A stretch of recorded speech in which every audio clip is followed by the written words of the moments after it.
Hello everyone. Bonjour à tous et merci de vous joindre à nous aujourd'hui. Je suis la docteure Sarah Ahmed. Je viens du Soudan, mais je suis actuellement basée à Istanbul, où je travaille avec le bureau de la FPU au Moyen-Orient. Je serai votre modératrice. Cette session aura des interprétations simultanées en arabe et en français. Vous pouvez choisir votre langue préférée en cliquant sur l'icône représentant un globe en bas de l'écran. Vous avez l'icône chat pour les remarques, informations et biographies. Pour toute question adressée aux orateurs, veuillez utiliser l'icône Q&A. Certains d'entre ces réponses recevront une réponse de vos conférenciers. Je me réjouis d'un webinaire très intéressant. Je voudrais maintenant vous inviter à regarder cette brève introduction sur la FPU. Donc, regardons. C'est l'Association interreligieuse pour la paix et le développement, contexte, vision et potentiel. Inauguration mondiale de l'AIPD pour apporter la force et l'unité à toutes les traditions religieuses vivantes du monde. 80 000 prix pour la paix au stade de la Coupe du Monde de Séoul 2017. Prières interreligieuses pour la paix. Résolution AIPD.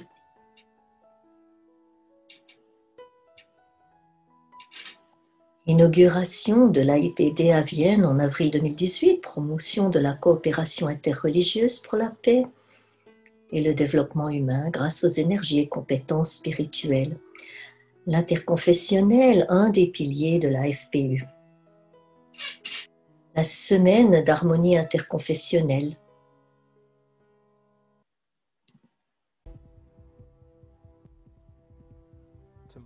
Pour marquer l'anniversaire de l'appel lancé par les fondateurs de la FPU pour la création d'un conseil interconfessionnel aux Nations Unies, la FPU a organisé une série de consultations sur cette question. Les libéraux et les fondamentalistes des trois confessions doivent construire des ponts. Un conseil interreligieux à l'ONU pourrait les aider à organiser des conférences, des ateliers pour destiner à réduire les tensions. L'interaction avec les chefs religieux est pleine d'amour et de cœur, dans le désir d'hériter les riches traditions et de coopérer, de collaborer pour faire quelque chose de grand. Consolidation de la paix interconfessionnelle. Toutes sortes de programmes ont été faits. 40 ans de programmes interconfessionnels, le Conseil des religions du monde dans différents pays du monde, l'Assemblée des religions du monde,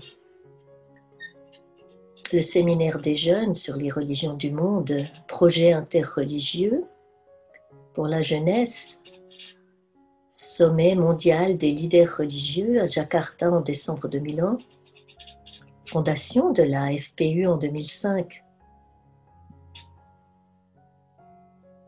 partenariat interconfessionnel, la FPU et URI,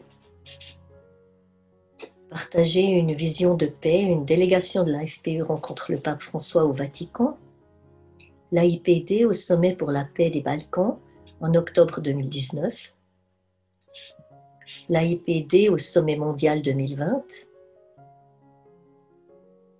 dynamiser la jeunesse pour la paix, Genève et webinaire septembre 2020, l'inauguration de l'AIPD au Liban le 10 décembre 2020, la déclaration de mission, nous sommes un réseau mondial de croyants, d'universitaires, d'organisations confessionnelles et d'activistes.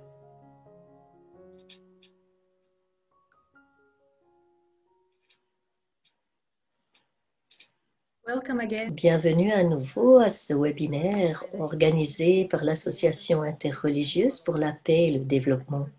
Comme vous pouvez le voir dans cette introduction, depuis son inauguration en 2017 par la FPU, l'AIPD a accueilli de nombreux événements et conférences.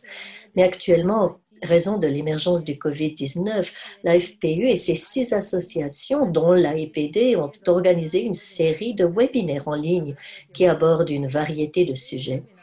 Le webinaire d'aujourd'hui, sous le titre de Valeurs universelles, foi, société et chemin de l'harmonie, à mon avis, est spéciale et pertinente parce que le monde a énormément de défis. Nous avons des valeurs que nous partageons, mais il y a encore des personnes qui n'ont plus d'espoir et d'autres qui ont l'espoir et qui font de cet espoir une réalité. Parmi ces gens, nous avons les 5 intervenants d'aujourd'hui.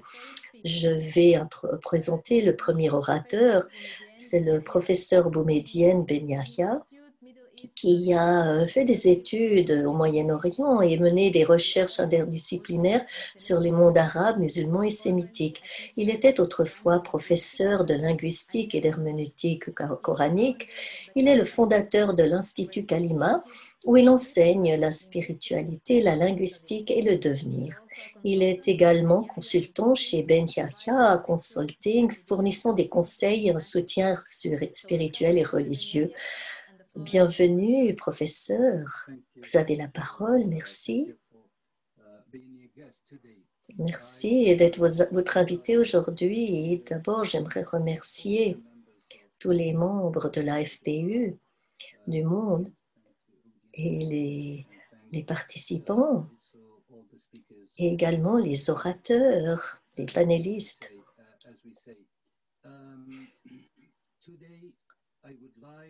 J'aimerais aujourd'hui partager quelques points très importants.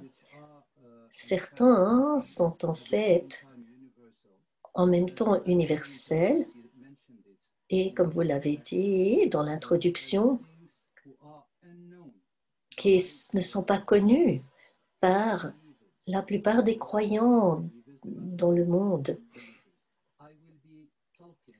Je parlerai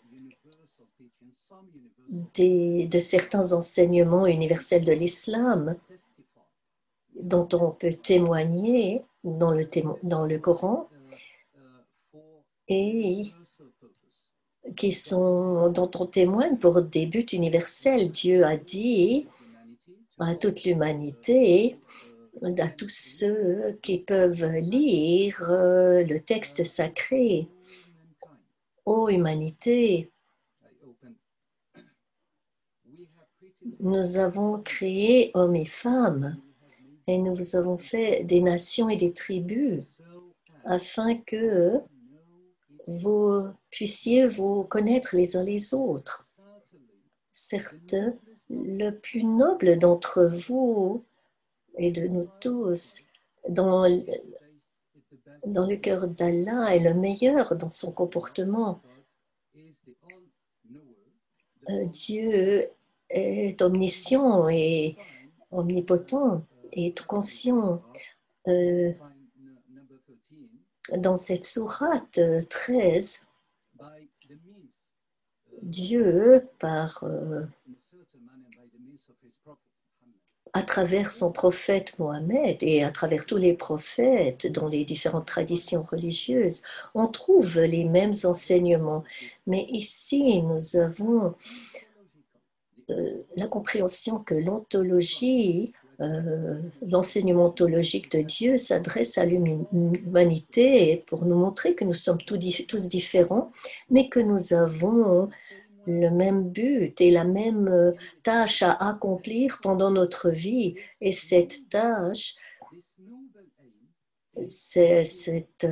noble, c'est de construire, si on peut utiliser ce terme, construire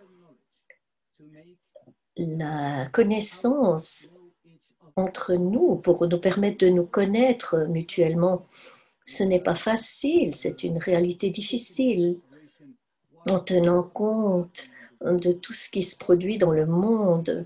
Et en fait, c'est plus facile si nous avons la foi en tant que personnes religieuses, personnes, hommes et femmes spirituelles. Alors nous pouvons atteindre ce but en ayant la foi dans cette parole qui insiste sur la chose la plus essentielle dans ce chapitre, qui est de connaître notre but, le but de notre vie, qui est de prendre connaissance des autres, d'être lié aux autres. et de ne pas être faux les uns vers les autres. Et la grandeur dans ce verset, c'est de développer et de manifester ce qui est à l'intérieur de nous-mêmes. Ce qui est à l'intérieur de nous-mêmes, c'est que nous avons été créés pour être liés les uns avec les autres, d'avoir des relations sociales, des relations fidèles, pacifiques. Et nous verrons que tout ça est dans la racine du langage arabe, qui est dans la notion de connaître, qui veut aussi dire que nous construisons une tradition commune et des pactes dans notre société humaine qui devrait être la base de tout notre comportement. Et nous avons aussi une autre valeur universelle, la noblesse. Qu'est-ce que la noblesse? Dans ce verset,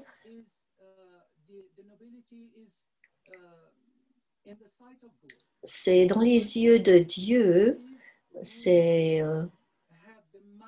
ceux qui maîtrisent, qui se maîtrisent eux-mêmes. Qui que ce soit qui a la maîtrise de soi, qui peut se comporter bien, hein, qui est le contraire du mauvais comportement que nous voyons dans le monde entier, avec des ennemis. Donc, toutes ces choses, toutes ces actions, en réalité, sont le contraire de ce que Dieu veut de nous, de ce qu'il attend de nous. Nous avons un troisième point du discours, c'est comment l'humanité, dans la sphère horizontale, pas verticale, avant de parler de la ligne verticale, donc dans la ligne horizontale, qu'est-ce qu'on peut accomplir? C'est l'harmonie.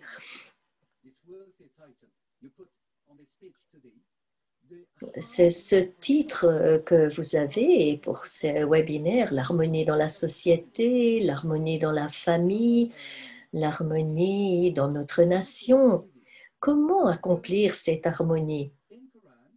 Dans le Coran, on a des indices et des signes universels qui en même temps sont clairs et simples et en même temps rarement mis en évidence à travers les médias et le monde. Et un de ces aspects, c'est que la racine dont j'ai parlé avant veut dire en même temps, c'est le deuxième sens de ce terme, hein, dans ce contexte du Coran, ça veut dire tout le monde qui veut se relier à d'autres pour autrui, en réalisant cette sagesse divine, il doit établir ce qu'on dit, ce pardon. Et ce pardon et cette notion est fondamentale universellement à accomplir pour pouvoir atteindre notre but spirituel, humain. Et ce but du pardon ne peut pas seulement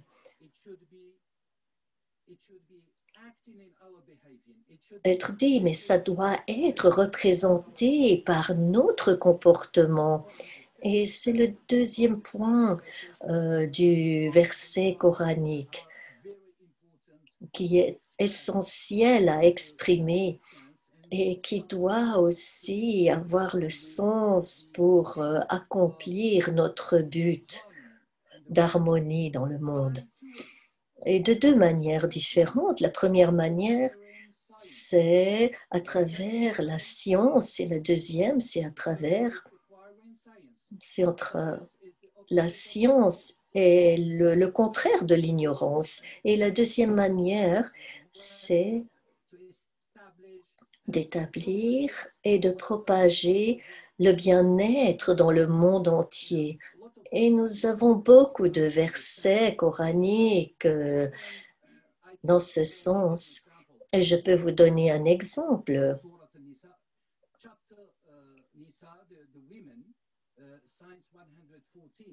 Dans la sourate 114, et il est dit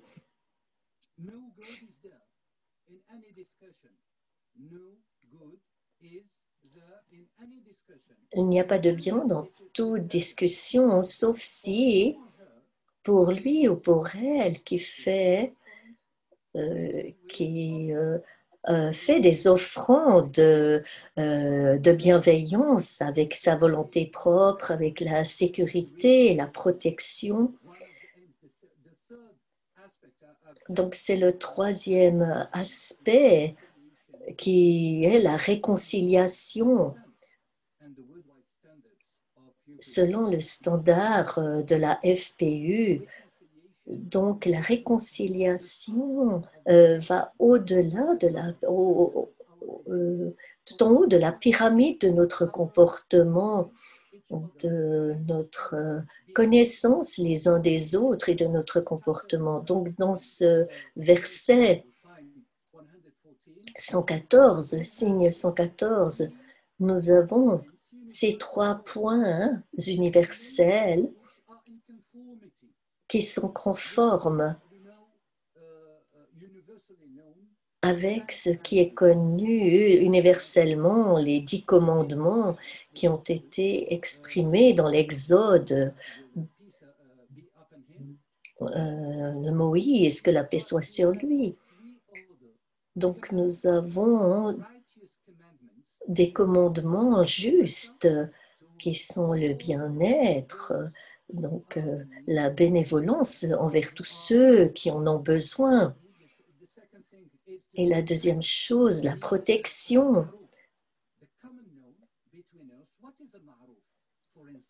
Qu'est-ce que ça veut dire, Maharouf?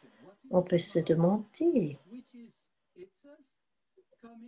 qui vient soi-même de Arafat.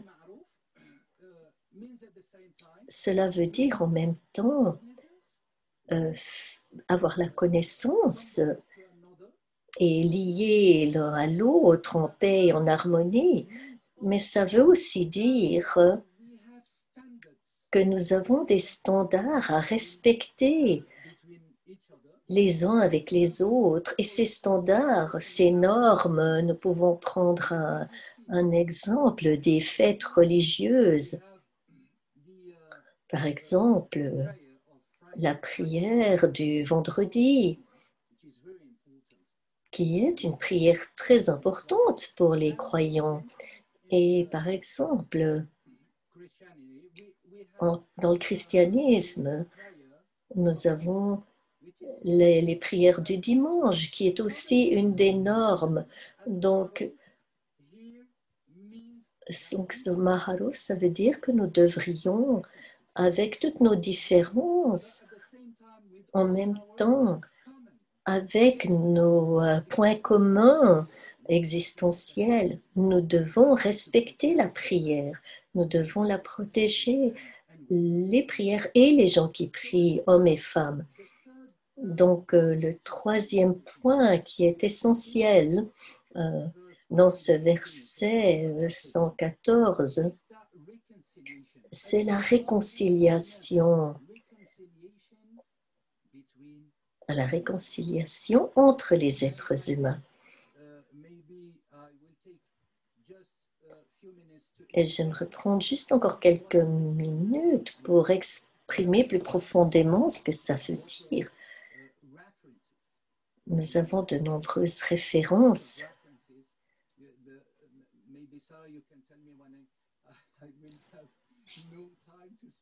Vous allez pouvoir me dire si j'ai encore du temps pour parler. J'ai l'habitude de parler beaucoup. Est-ce que vous pourriez conclure? Oui. Donc, avec cette valeur universelle, la troisième, d'accomplir l'harmonie, protéger la foi et l'humanité, c'est la réconciliation pour établir les choses qui sont justes entre les gens, pour pouvoir construire des ponts éternels entre êtres humains. Et ce terme veut dire que notre responsabilité dans les yeux de Dieu, c'est de faire tout ce qui est possible dans cette vie et dans cette société pour réformer et réparer de manière à ce que les gens deviennent unis, ne fassent plus qu'un, selon les paroles du prophète Mohammed. Et pour conclure, chers panélistes, chers membres de la FPU et chers auditeurs, ce qui est commun entre tous les êtres humains, c'est d'être ensemble. Devant quoi? Devant tous les ennemis visibles et invisibles. Et vous savez qu'ils sont nombreux aujourd'hui. Et comment nous pouvons accomplir l'harmonie pour tout le monde? Et c'est de propager ces trois normes de la justice qui sont communes dans toutes les traditions, dans toutes les religions. Et dans toutes les religions traditionnelles, c'est la réconciliation, la bénévolence et la noblesse et d'être responsable dans notre comportement. Merci beaucoup.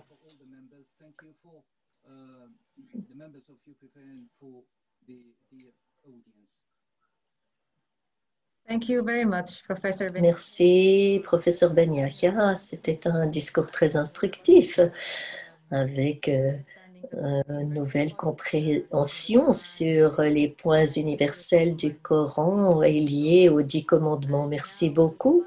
Nous allons maintenant passer au prochain orateur, le révérend Harry Van Buren, qui est entre autres théologien, psychothérapeute. Il est impliqué dans les soins spirituels interconfessionnels et jusqu'à récemment président de la United Religions Initiative aux Pays-Bas. Il est très impliqué dans des initiatives de collaboration interreligieuse. Vous avez la parole. Merci beaucoup. C'était très bien d'entendre le premier orateur. Et en entendant votre nom, j'ai pensé à Yahya. J'ai parlé hier de Jean le Baptiste et vous avez le nom de Jean le Baptiste, n'est-ce pas? Yes. Et il était une fois que j'étais à Damas en 2003 et je suis allée à la mosquée et nous avons prié devant la statue de Jean le Baptiste où Jean-Paul II avait été invité à prier devant dans cette chapelle et je pense que c'est très important. Donc, vous avez dit tellement de choses sur les différences. Heureusement que nous sommes différents et sur l'harmonie, sur la bénévolence, sur la réconciliation. Toutes ces paroles clés sont communes à nous tous et j'essaie de dire certaines choses dans ce sens moi-même.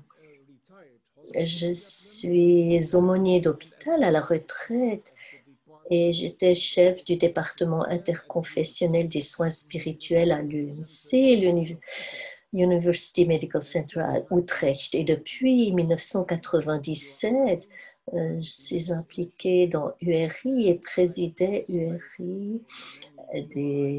J'ai participé à des réunions et d'autres réunions interreligieuses dans différents pays.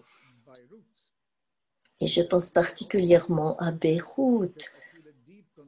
Je suis très liée à la FPU et j'ai participé à l'ILC à Séoul en février 2018 et c'était inoubliable. Ma fille a vécu 3 ans à Beyrouth et j'ai visité donc bien sûr le Liban en 2000 et 2003. Je vous ai parlé de Damas et c'est tellement magnifique de visiter un pays non pas comme un touriste et pas non plus comme participant à des conférences, mais en tant que membre d'une famille. Et j'ai rencontré beaucoup de gens donc à Beyrouth. J'ai aussi visité Beyrouth en 2016 et je n'oublie jamais ma visite au camp de réfugiés Bukra Arda. Et j'ai rencontré beaucoup de gens et de dirigeants de différentes religions. Et j'aimerais vous parler d'une personne, c'est le professeur Dr. Wadia El-Khoury. Elle a lancé un projet spécial, TASK. C'est les enseignants comme acteurs du changement social pour établir la confiance. Et établir la confiance, c'est très important pour nous tous. Je suis moi-même citoyen du Royaume des Pays-Bas, une société très sécularisée, mais mon pays est aussi une société multireligieuse et multiculturelle. C'était à l'origine un pays chrétien, mais maintenant nous avons 17 millions de personnes, dont 1 million de musulmans et 1 million de migrants chrétiens. Cela veut dire 2 millions de personnes migrantes sur une population totale de 17 millions. Notre culture évolue rapidement. Ma question, c'est, pouvons-nous gérer cela? Je préfère utiliser cette métaphore. Au fur et à mesure que l'eau coule, le lit de la rivière dirige l'écoulement. Le débit change le lit de la rivière. Mais néanmoins, nous sommes en même temps en danger d'isolement ethnique, religieux ou séculier par des groupes vivant dans leur propre sous-culture. Et de vivre dans nos sous-cultures, c'est très dangereux. Monsieur Trump a parlé de ça clairement dans sa manière de faire la politique. Donc, comment faciliter, comment contribuer en tant que chef religieux à avoir des percées?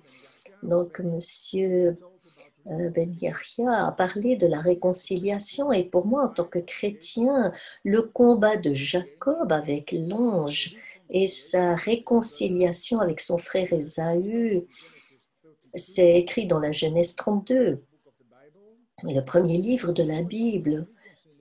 C'est l'histoire de la réconciliation entre Jacob et Ésaü est fondamentale, essentielle. Ce sont des frères jumeaux. Il y a une division, il y a une lutte entre eux. Et cette histoire m'inspire toujours. J'ai vécu cela en tant qu'aumônier d'hôpital. J'ai travaillé 11 ans dans un hôpital psychiatrique et 14 ans dans un centre médical universitaire. L'histoire biblique de Jacob, de l'ange et d'Ésaü est centrée sur ce que dit Jacob à l'ange. Peut-être Dieu, on ne sait pas, mais il lui dit, je ne vous laisserai pas partir si vous ne me bénissez pas. Et, et donc, à moins de me bénir, je ne te laisserai pas partir.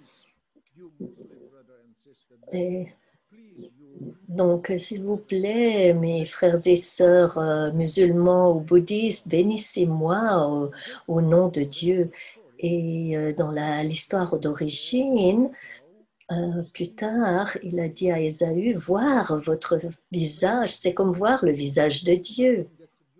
C'est vraiment une expérience magnifique de dire cela à une autre personne lorsqu'on le rencontre ou la rencontre. Hein. Quand je vois ton visage, je vois le visage de Dieu. C'est tellement magnifique et plein de bénédictions. Ça transcende la haine et la guerre. Cela montre un nouveau modèle de pardon et de réconciliation. J'aimerais partager une expérience en tant qu'aumônier d'hôpital. Au départ, je pensais que comme les docteurs et les nurses, les infirmières et toute l'équipe médicale, que nous accueillons des patients comme nos invités. Non. Est-ce que nous accueillons les réfugiés comme nos invités? Non, nous sommes des invités dans leur vie et cela nous rend humbles. Et c'est tellement important. Le premier orateur a pensé à expliquer la même chose avec la noblesse. Nous sommes les invités dans la vie les uns des autres. Nous sommes interdépendants et comme Jacob, nous pouvons voir le visage de Dieu dans le visage de l'autre. Et c'est ça notre tâche en tant que chef religieux et en tant que pasteur. Nous devons transmettre ce message divin. Nous sommes les sages-femmes et les bâtisseurs de ponts pour ce tournant, célébrer la bénédiction de se rencontrer et l'essence même. Et bien sûr, il y aura toujours des gens qui diront j'ai cette croyance-ci, cette croyance-là, je suis chrétien, je suis musulman, et qui agissent mal. Mais Jésus a parlé d'une croisade et Mohammed a parlé de djihad. Mais ni Jésus ni Mohammed, des servants de Dieu, ne pensaient la guerre et la victoire. Mais en premier lieu, signifiait la lutte contre le pouvoir de l'ego. Et c'est très important pour moi. Alors saisissons l'occasion de nous sortir du cocon des blessures. Trouvons de nouvelles manières de guérir et de nous émerveiller. Laissons les passions mortelles au profet de la grâce étonnante de la compassion divine. Et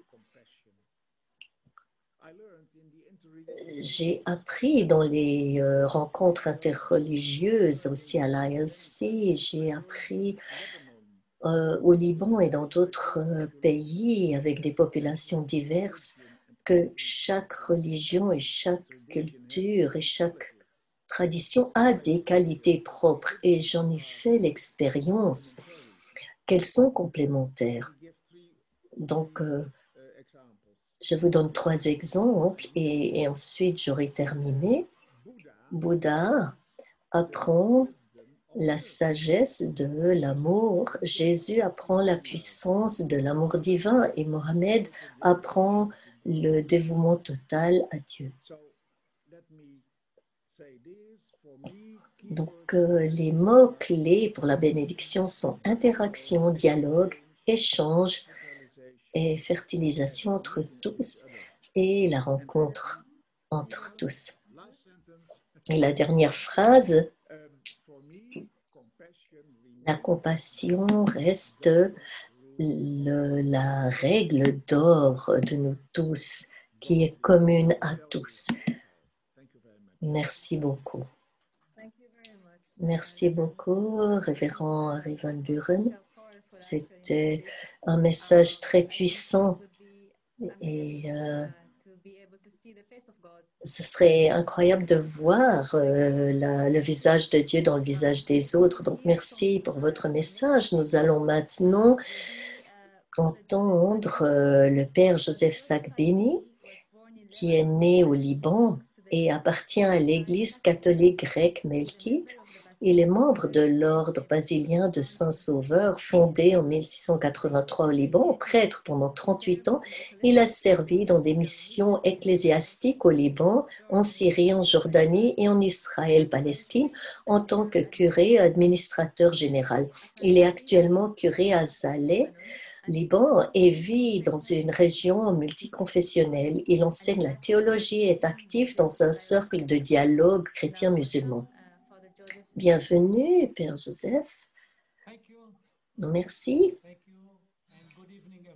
Et bonsoir à tous, chers amis de la FPU et de l'AIPD. Merci de m'avoir invité à cette rencontre virtuelle. Alors que nous vivons dans une période difficile de pandémie, le temps de Corona, de COVID-19, pour aborder certaines des questions qui traitent de la rencontre des religions ou de leur séparation les unes des autres. Et c'est ce qui apparaît en particulier dans notre région du Moyen-Orient depuis de nombreux siècles et en Occident ces derniers temps. Aussi, nous aimerions découvrir dans cette rencontre les valeurs fondamentales que nous tirons de nos religions.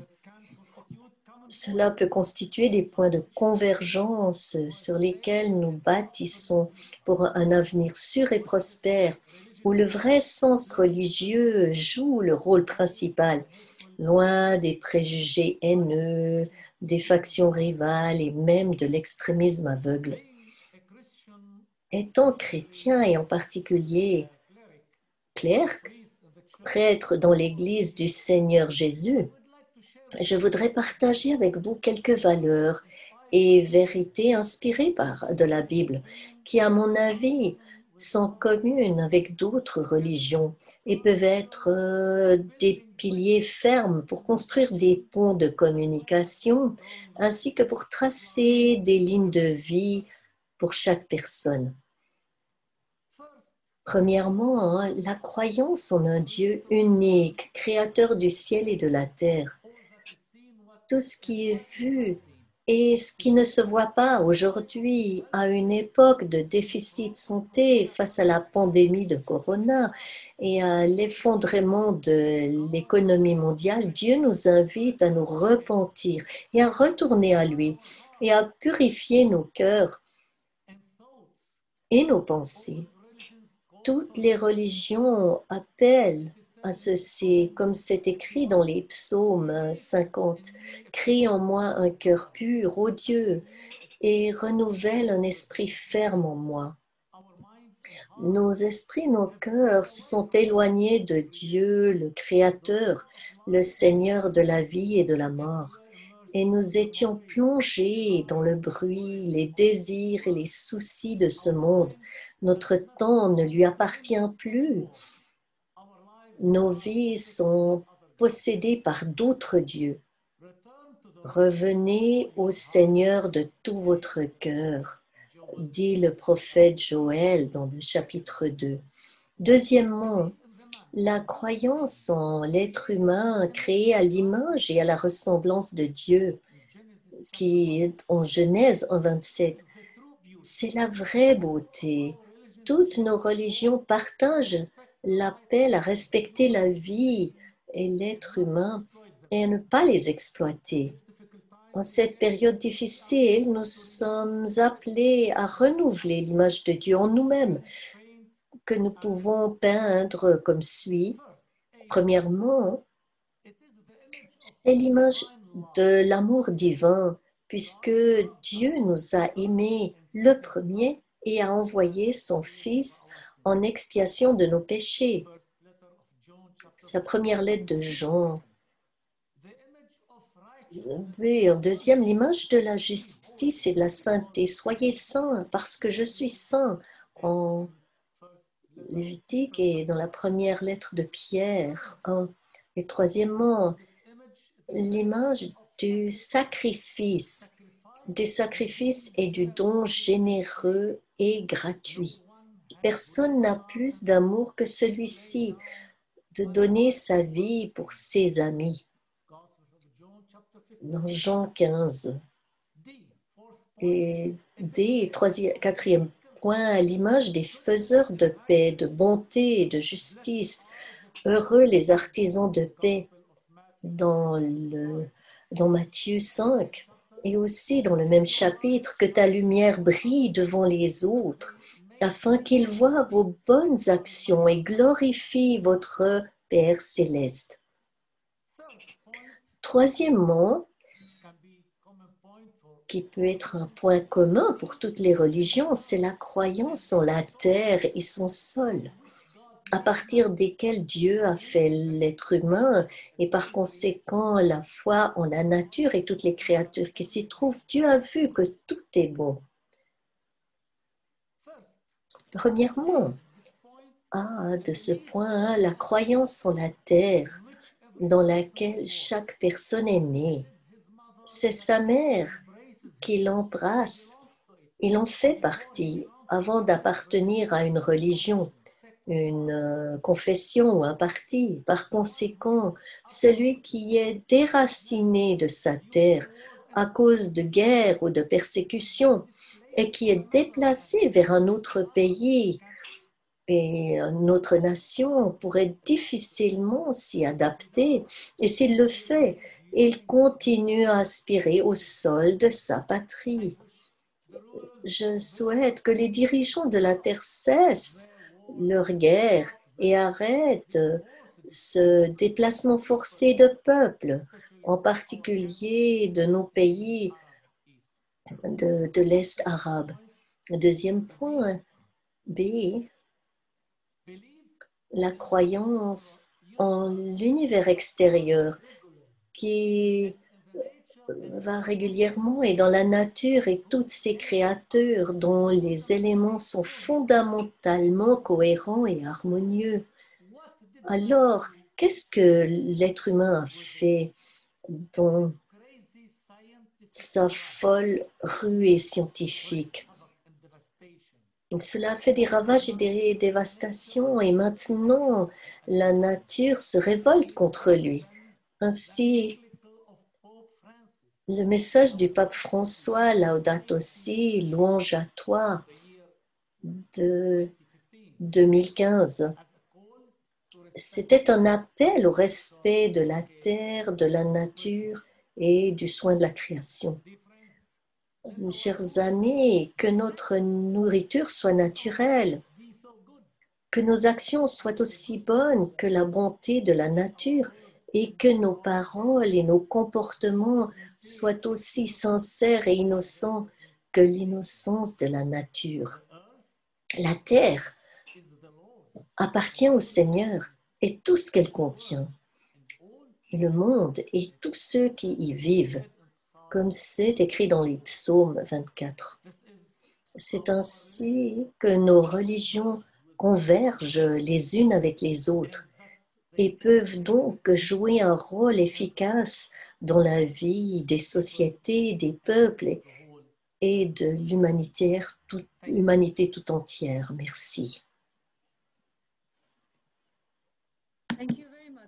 Merci beaucoup, Père Sakbini, pour ce message inspirant qui résume tout, la croyance en un Dieu unique, la croyance en l'être humain et la croyance en la nature, une façon si merveilleuse d'expliquer notre système de croyance. Merci encore. Nous allons passer à la deuxième section de notre programme. Avant de passer à l'orateur suivant, je voudrais vous inviter à regarder une courte vidéo d'une cérémonie appelée Cérémonie de l'eau, ce qui a été joué lors d'un événement récent dont la FPU était co-hôte, dans lequel des dirigeants chrétiens du monde ont été rejoints par des dirigeants d'autres religions. Et ensemble, ils ont versé cette eau, symbolisant leur vision et idéaux unifiés.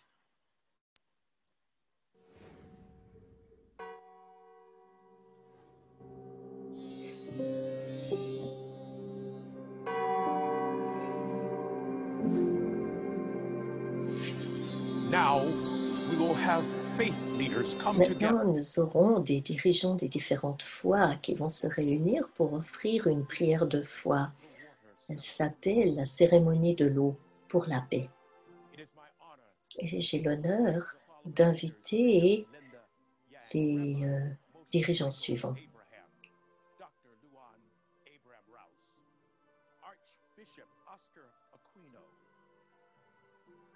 Imam Samsi Ali, Guru Delesi, and Dr. Ki-Hoon Kim.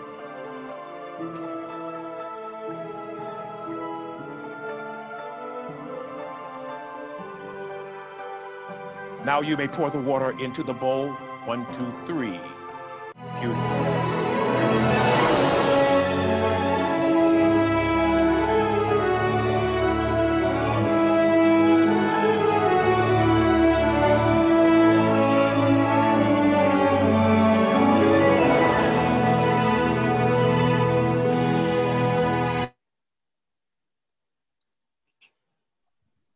So now, Maintenant, je veux vous présenter notre quatrième personne.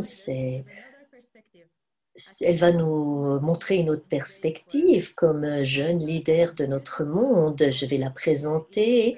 C'est Dr Yebon Koyama. Elle est membre de Jeunesse et étudiants pour la paix en France. Elle a un doctorat en mécanique des fluides et travaille actuellement en tant qu'ingénieure de recherche en aérodynamique pour une aviation plus durable. Vous avez la parole. Merci beaucoup.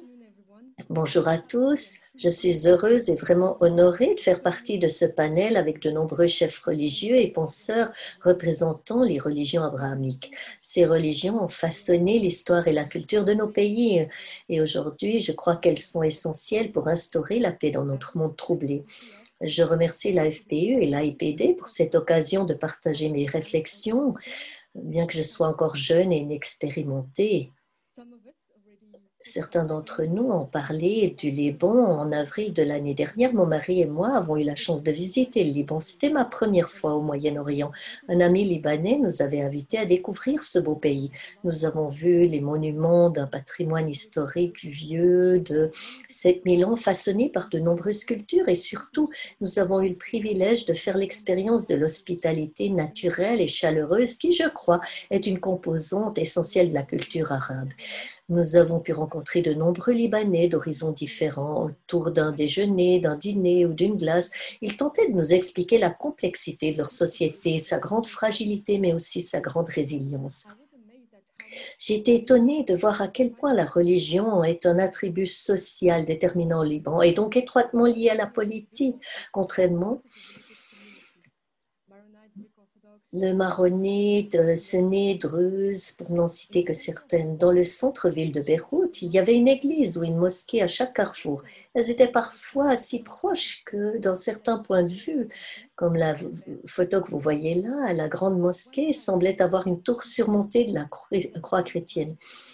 Et en même temps, sachant que ce pays avait récemment subi des décennies de guerre civile et était toujours officiellement en guerre, j'étais triste à l'idée que la religion soit devenue un motif de conflit.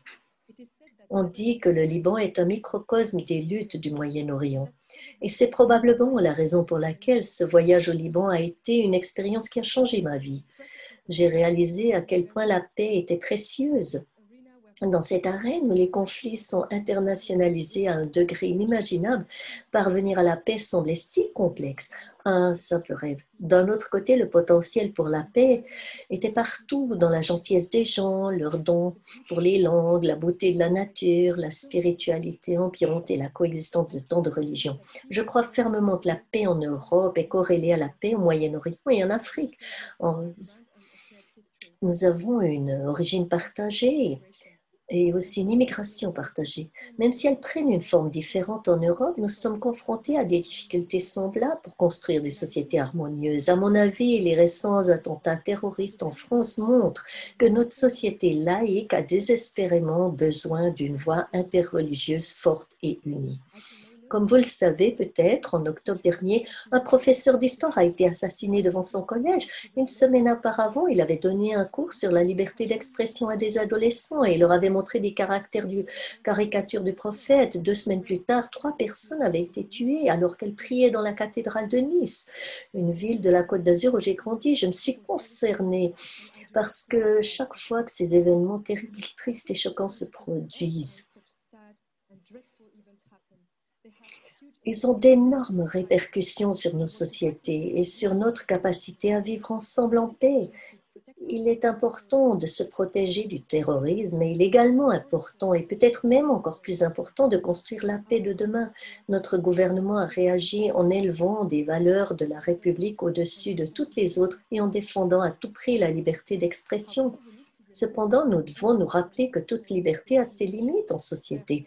La liberté d'expression ne doit donc pas être une liberté de blesser ou de provoquer les autres.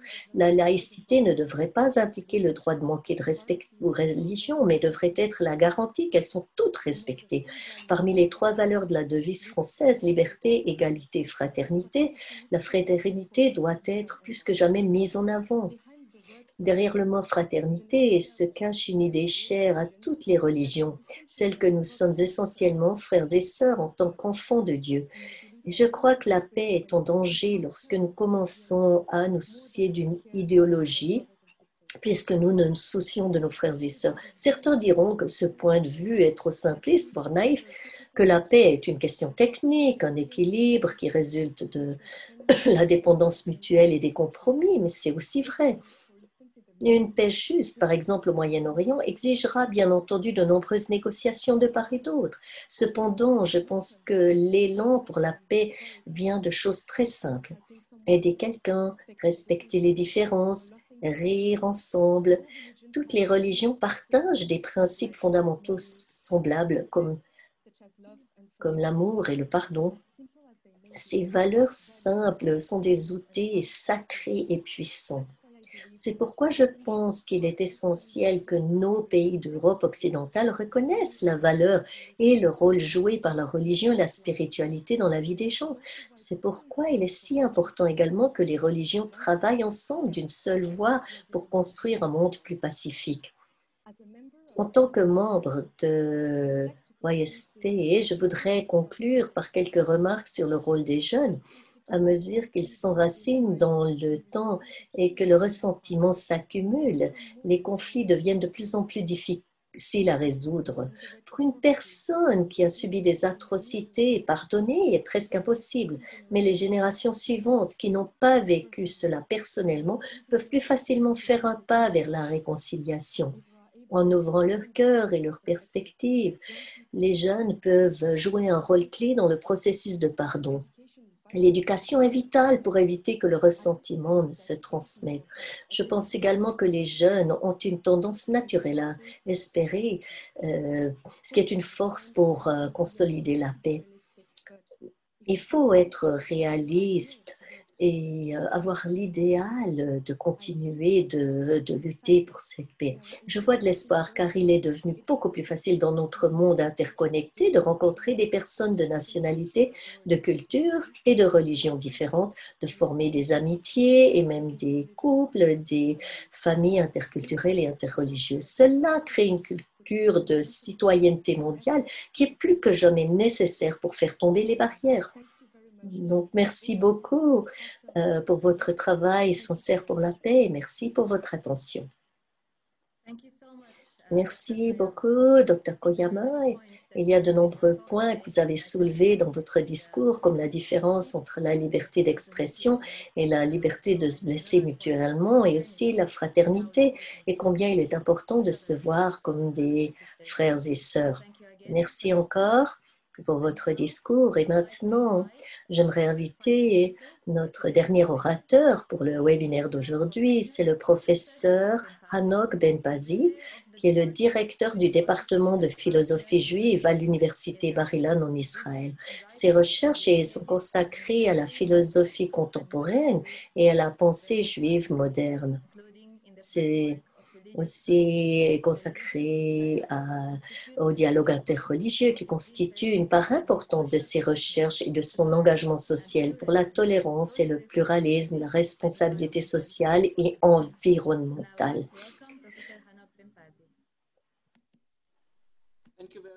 Merci beaucoup, Sarah. Merci à tous les orateurs et à la FPU d'organiser ce magnifique webinaire.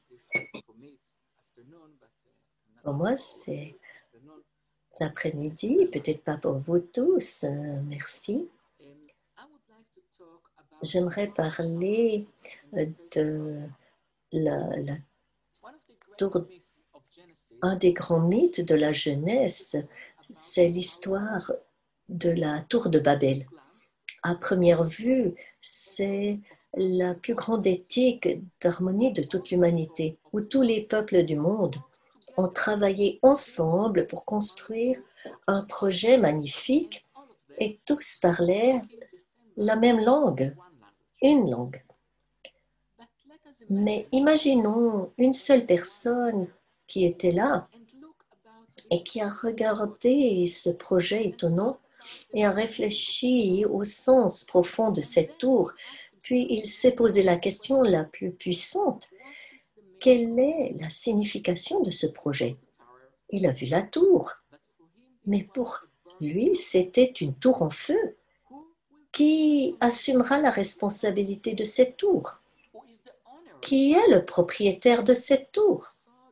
Alors le propriétaire de la tour l'a regardé et dit « Je suis le maître de ce bâtiment et vous serez l'homme qui conduira l'humanité à comprendre sa responsabilité envers la tour. » Selon mon récit ou mon histoire, cet homme était Abraham.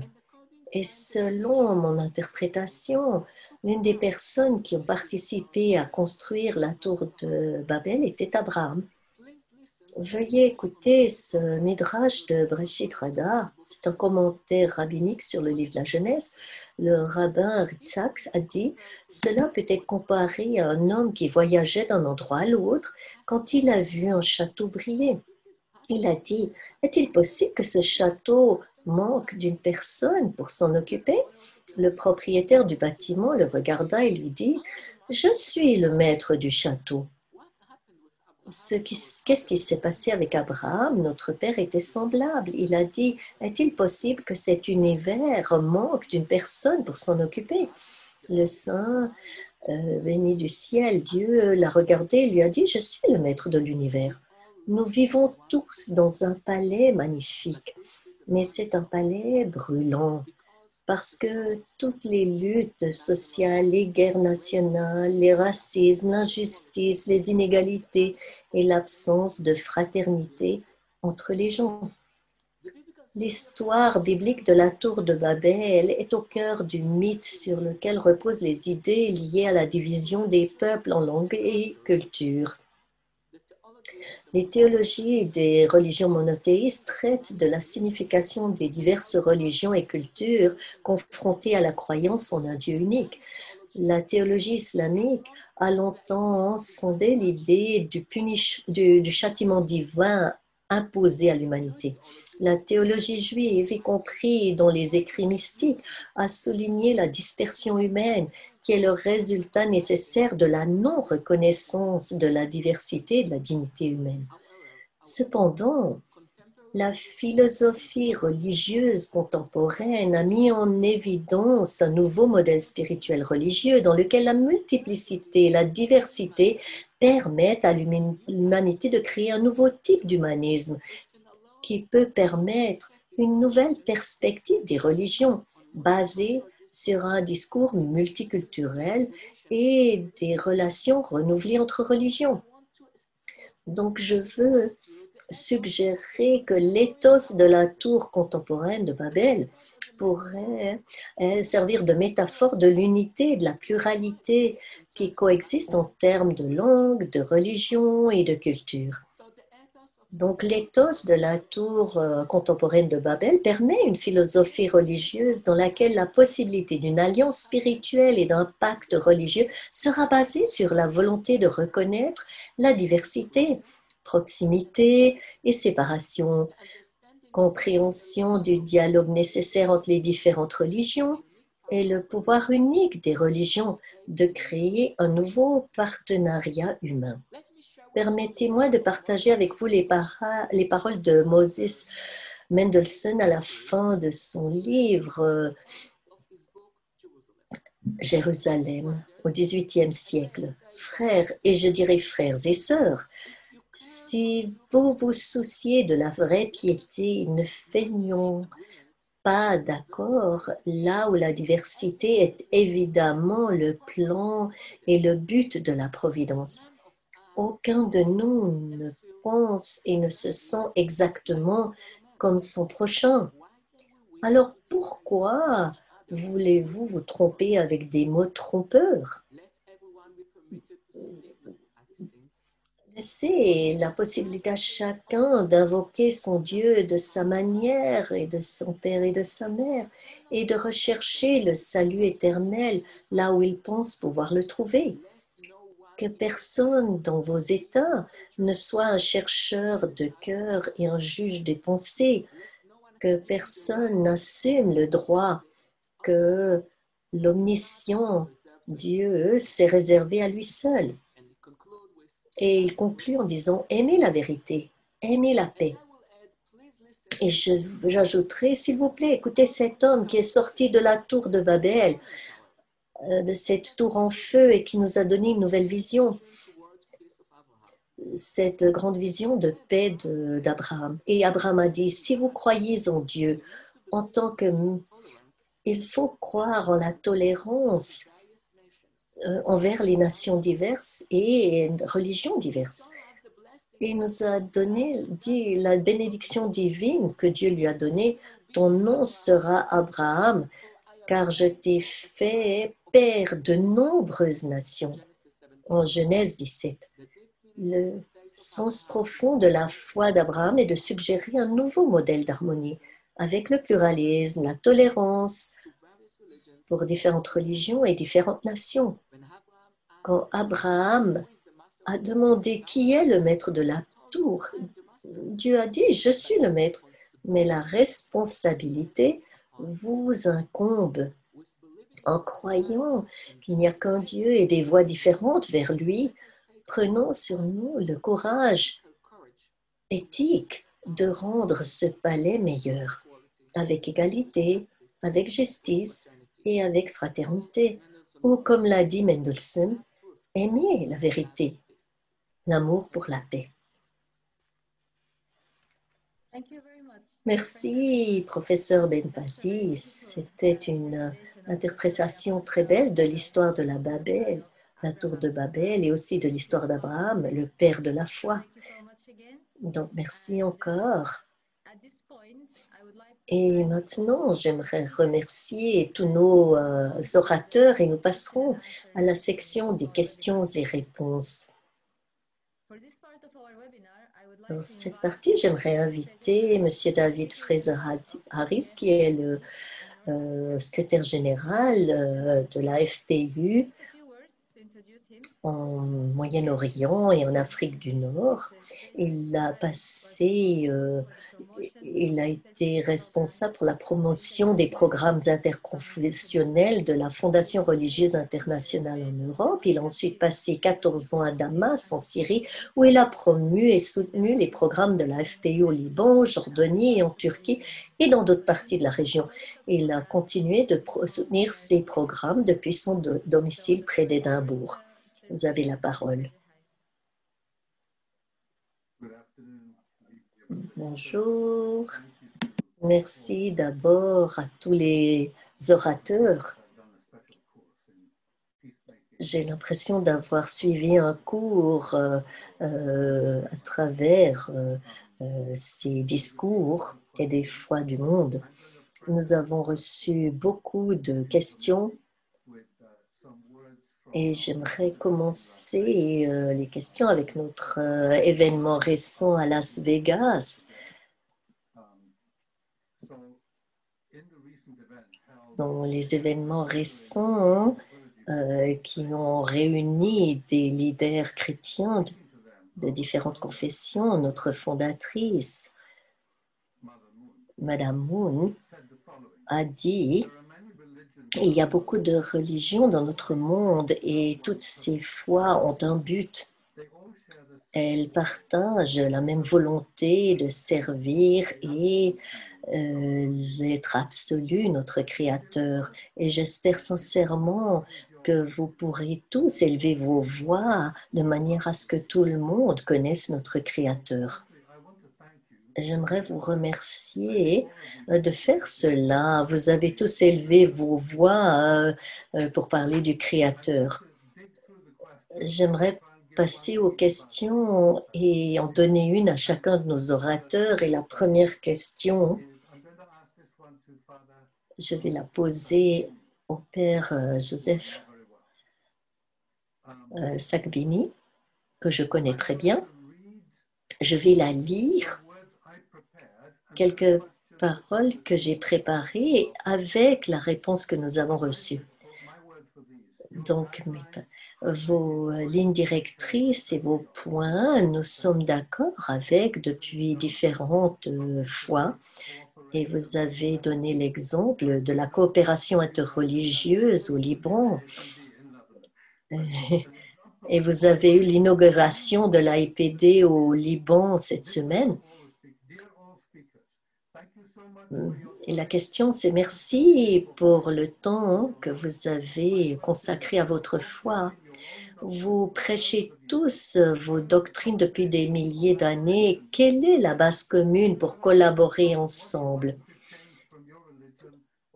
Est-ce que vous avez le but de la religion pour donner le but à le salut à l'humanité? Est-ce que c'est ça?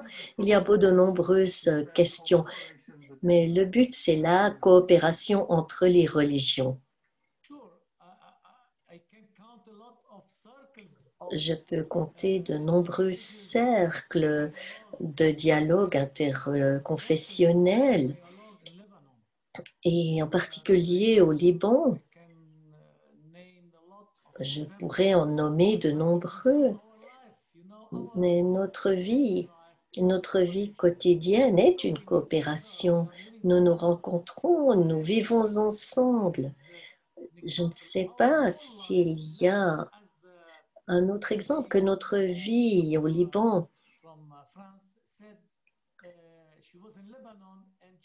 Comme Madame Dr Koyama a dit, qu'on était au Liban, elle a eu l'expérience de différentes religions, traditions, cultures au Liban.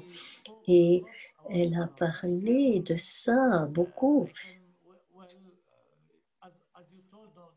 Et comme vous l'avez dit, nous avons eu l'inauguration de l'AIPD au Liban.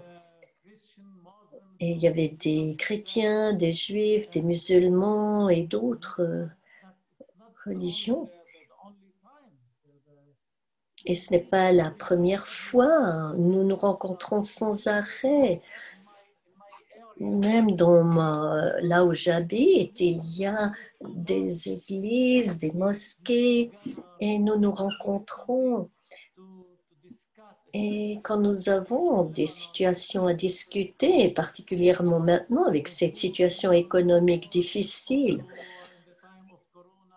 et ce temps du virus, donc nous nous rencontrons, nous discutons et nous amenons des idées et nous nous soutenons mutuellement.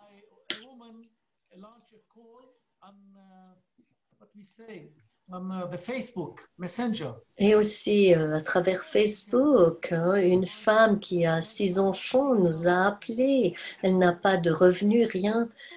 Alors je lui ai parlé et je lui ai demandé son numéro de téléphone et je lui ai parlé. Et je ne connaissais pas la famille. Et le père et la mère sont venus me rencontrer et nous avons pu les aider. Et c'était une famille musulmane avec 6 enfants. Ça nous est égal quelle est la religion des autres. Nous sommes tous ensemble et nous partageons nos biens et nous vivons en harmonie. Je pourrais vous raconter beaucoup d'histoires, mais venez au Liban pour en faire l'expérience. Aussi, le professeur de la France, venez et voyez ce qui est fait au Liban et comment les gens vivent ensemble de manière pacifique. Merci, Père Sakbini. Je peux aussi dire, venez au Liban, c'est un endroit magnifique.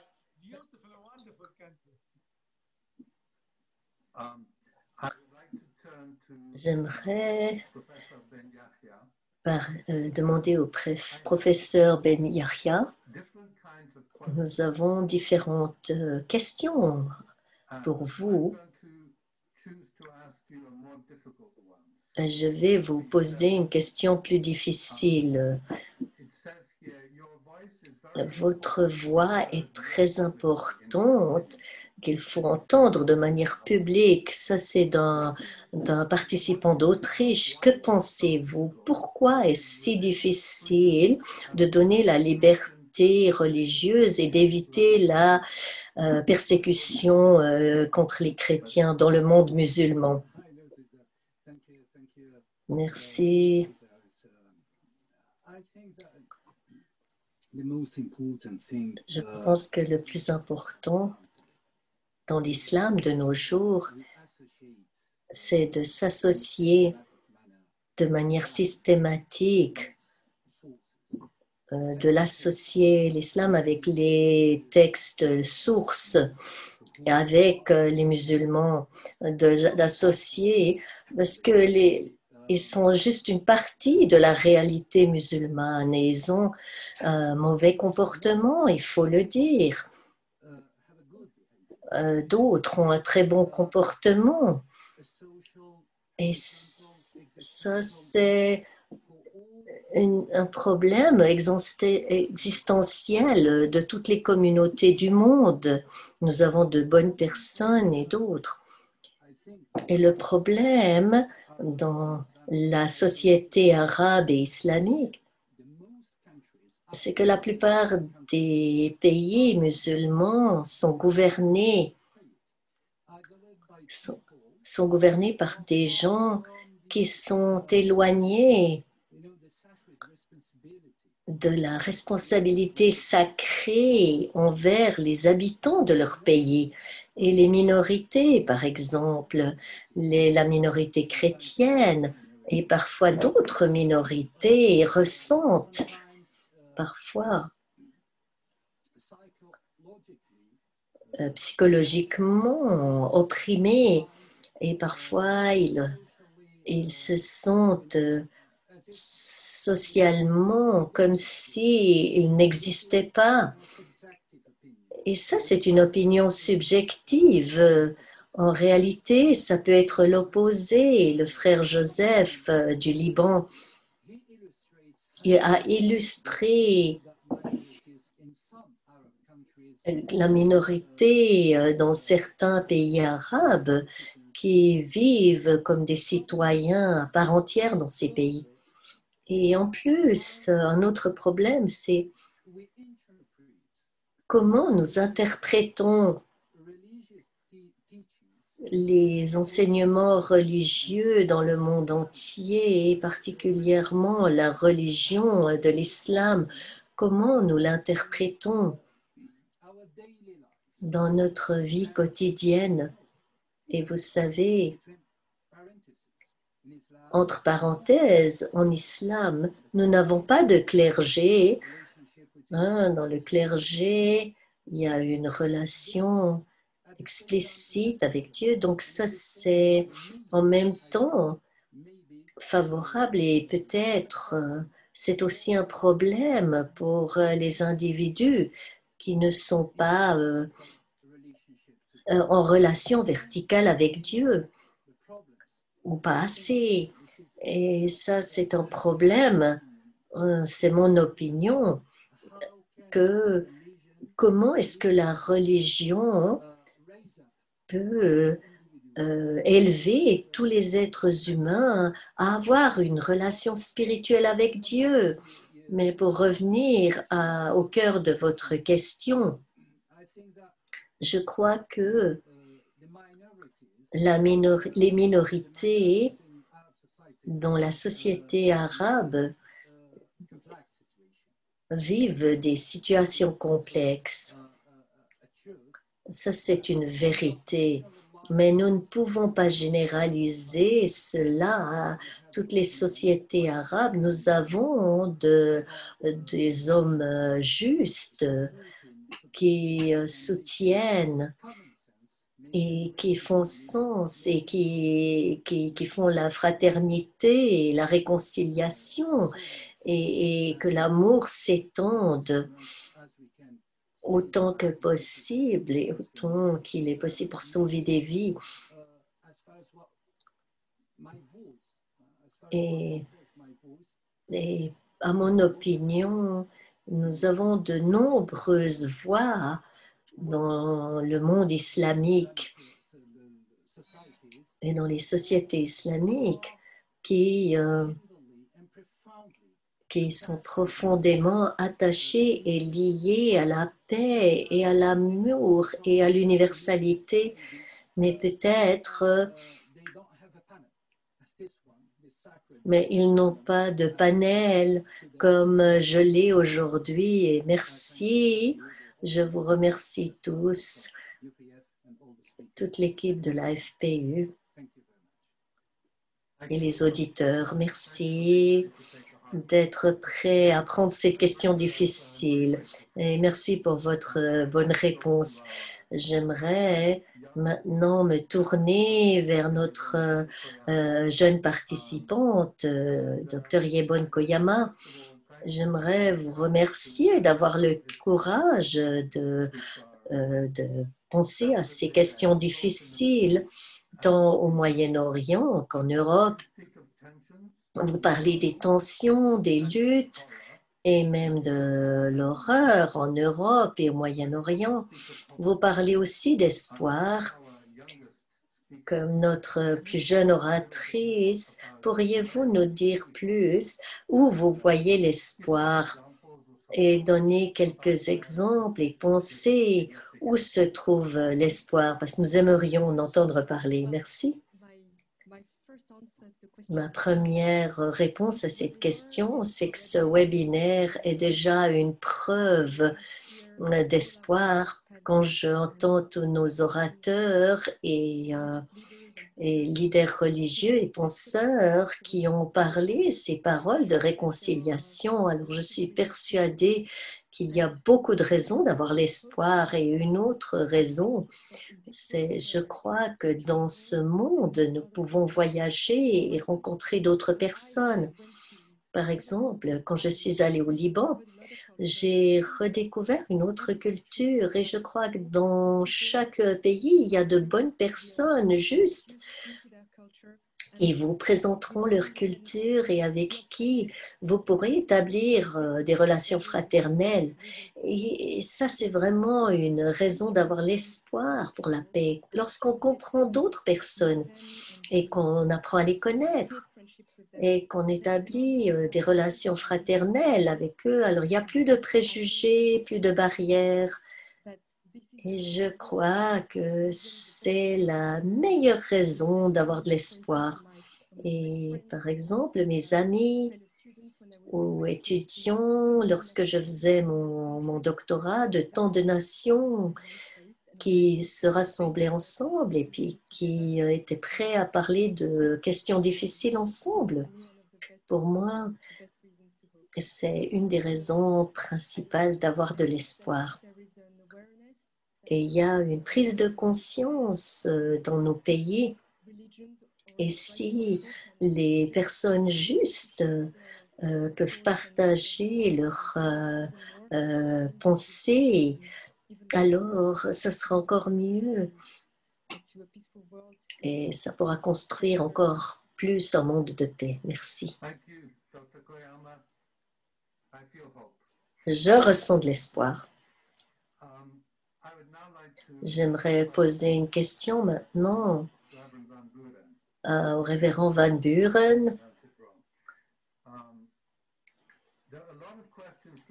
Il y a beaucoup de questions qui sont entrées pour vous, mais avant d'aborder les questions, j'aimerais vous remercier pour certains points que j'ai vraiment adorés, par exemple de voir la face de Dieu dans l'autre, et aussi votre mise en évidence de mettre de la confiance, d'édifier la confiance. Puis il y a encore un autre point que vous avez mentionné. Nous sommes des invités dans la vie des autres. J'adore cela. Et une des questions va vous défier sur ce point. Alors, voici la question. Quand nous sommes invités, nous devons être invités. Quand nous accueillons, nous devons être quelqu'un qui accueille. Donc, ça demande une vraie humilité. Que pensez-vous? Cette question est venue des Pays-Bas.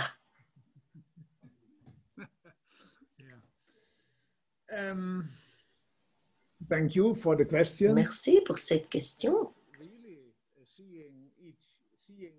Voyons la face de Dieu dans chacun, c'est vraiment la base pour construire la confiance et pour retourner à voir la face de Dieu dans les autres. C'est une lutte et c'est une tâche. Et il y a de l'ambiguïté entre être l'hôte et être l'invité. Vous n'êtes pas seulement l'invité ou pas seulement l'hôte.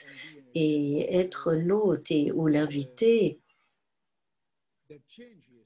ça change. C'est une position interchangeable. Et là, on réalise que c'est d'accueillir, de ne pas être un maître, parce que là, on est servant. Et quand on réalise ce que c'est que d'être invité, on apprend l'art de recevoir. Donc, il y a de nombreux aspects. Ce n'est pas ceci ou cela. Comme chapelain d'hôpital, j'ai appris l'interdépendance. Je n'étais pas haute, mais j'étais quand même haute. Mais réalisons que j'étais un invité, ça a changé l'art d'être haute. Peut-être que j'ai été un peu plus claire. Et c'est et.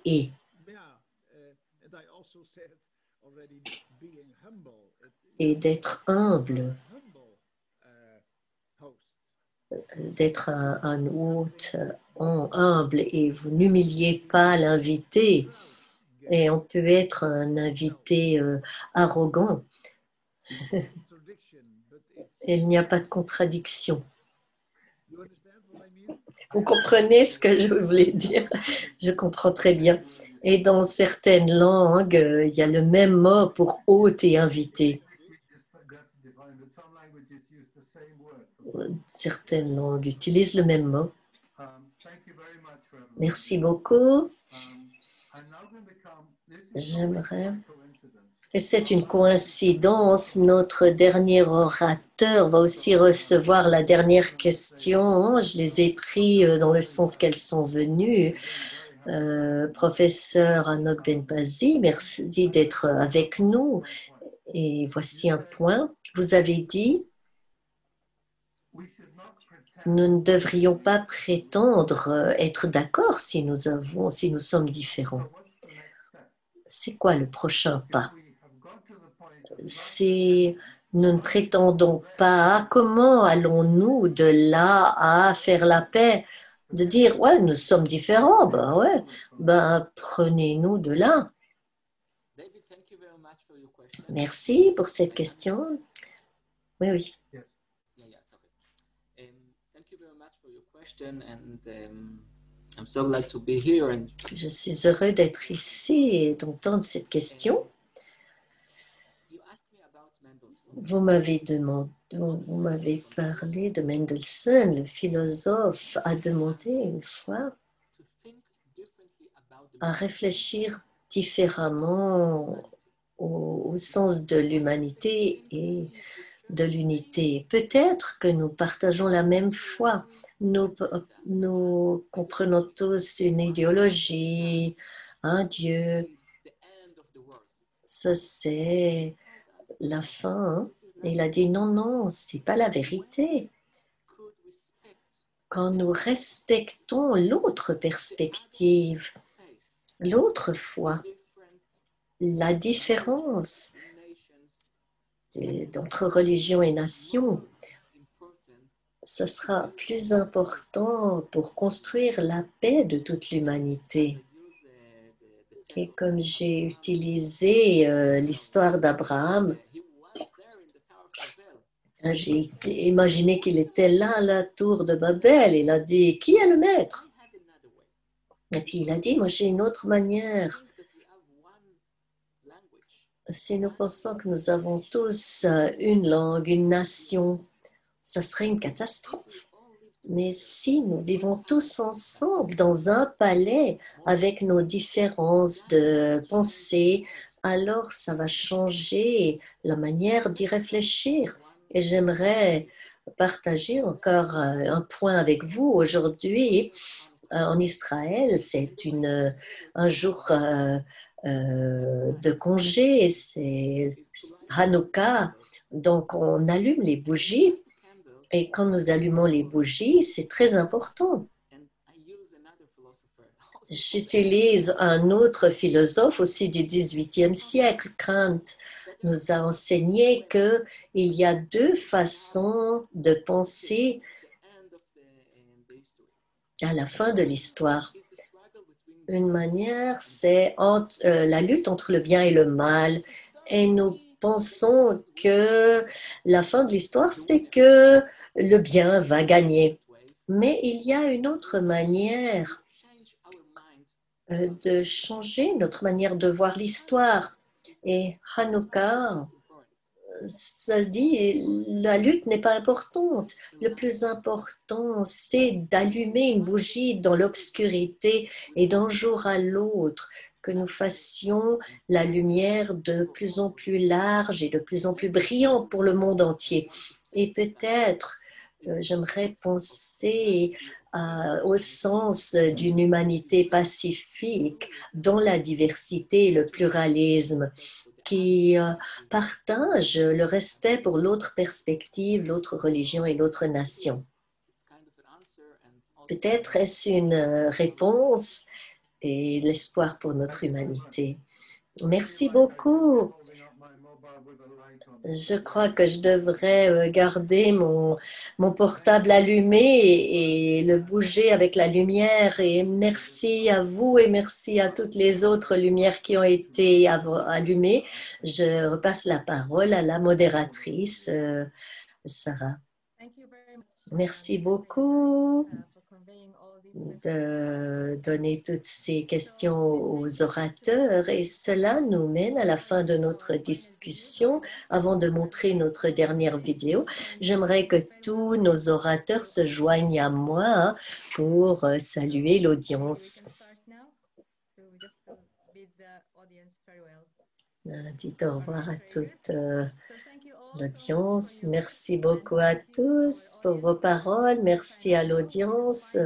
Nous allons voir la vidéo finale qui montre une vision de la FPU en 2020. Merci et j'espère vous voir bientôt sur le chemin de la paix. Merci.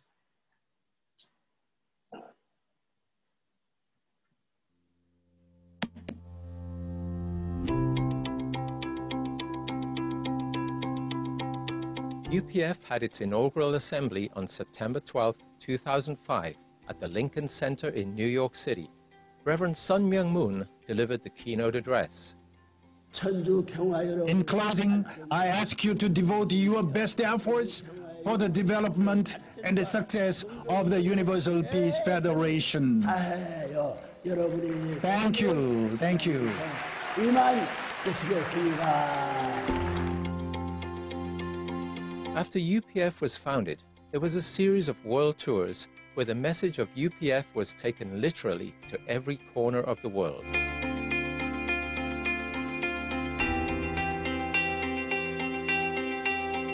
That it is time for all nations and religions to break down their barriers.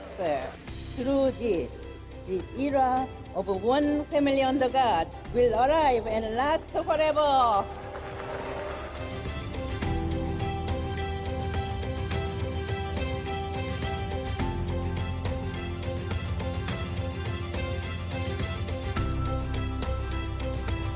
UPF is God's cherished hope. The founders spoke repeatedly of an international peace highway connecting the world from Santiago, Chile to London, across the Bering Strait, what has come to be known as the Peace Road, and a vision for a renewed United Nations. UPF emerged on the foundation of decades of programs initiated by its founders and carried out in all parts of the world. Its growth and development over the past 15 years has been dramatic, if not miraculous, owing in large part to the work of tens of thousands of ambassadors for peace, peace activists, and volunteers who draw from all nationalities, religions, ethnicities, cultures, and traditions, bound together by a vision of peace, a vision of humanity as one global family under one God. The range of programs over the years has been both broad and expansive, from character education to strengthening the family, from conflict prevention to conflict resolution, from poverty reduction to environmental stewardship, from interfaith dialogue to youth service initiatives, from support of the United Nations to partnerships with the African Union, and a wide range of international organizations and NGOs. UPF has a global, multinational, multi-faith network of more than 100,000 ambassadors for peace who support and contribute to the mission and works of UPF. UPF's highest award, the Leadership and Good Governance Award, has been given to distinguished leaders the world over.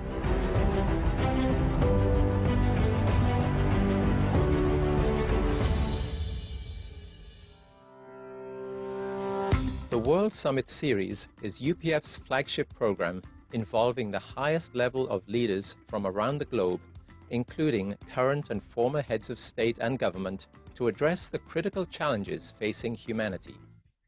Very appropriate that we're here on the 100th anniversary of Reverend Moon's birth, because out of the devastation of World War II and the Korean War, he and his bride found the courage to dream that they could achieve something. And it is amazing what they have created together. Programs have been successfully held in Korea, the USA, Senegal, South Africa, Nepal, Cambodia, and other nations. The most recent structural innovation within UPF has been the creation of a set of associations dedicated to collaboration among leaders from various fields. These pillar associations are: the International Summit Council for Peace was initiated by UPF co-founder Dr. Hak Ja Han Moon in 2019 on the occasion of World Summit 2019 in Seoul, Korea. ISCP is an international network of current and former heads of state and government. The International Association of First Ladies, IAFLP, a project of the ISCP, affirms and uplifts the unique role of First Ladies in contributing to peace and development. IAFLP brings together current and former First Ladies from throughout the world drawing upon their experience and wisdom as women leaders and as role models who serve their countries in significant ways. The International Association of Parliamentarians for Peace, IAPP, is a worldwide association of parliamentarians which provides a forum to bring their experience and wisdom to bear in the search for solutions to our world's problems. UPF maintains that any successful strategy for peace must take into account the spiritual dimension of our human identity, experience, and interactions. Based on this worldview, UPF initiated the Interreligious Association for Peace and Development, IAPD. The International Media Association for Peace, IMAP, represents a worldwide professional network of journalists who support a socially responsible and moral media. IMAP recognizes the vital role that journalists play in providing objective reporting to foster an informed citizenship. The International Association of Academicians for Peace, IAAP, is a global interdisciplinary academic initiative aimed at contributing toward the realization of a world of lasting peace. IAAP is dedicated to building professional networks for academicians to foster a world of peace. The International Association for Peace and Economic Development, IAED, affirms the role of businesses, business leaders, and investors to make the world a better place.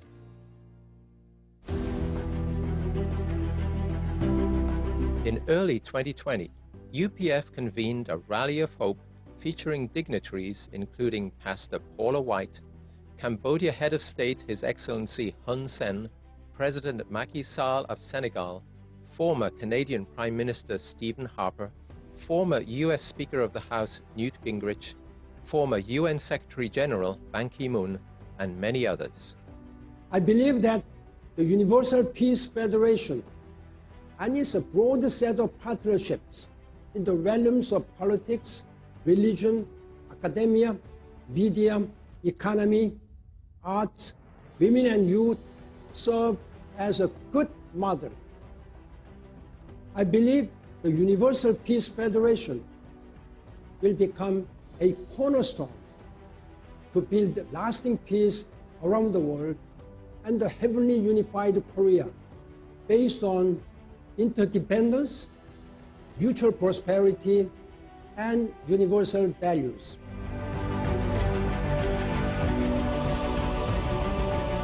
Celebrating 15 years, UPF will continue to grow through service, dialogue, and collaboration, guided by its spiritual and moral vision of one family under God.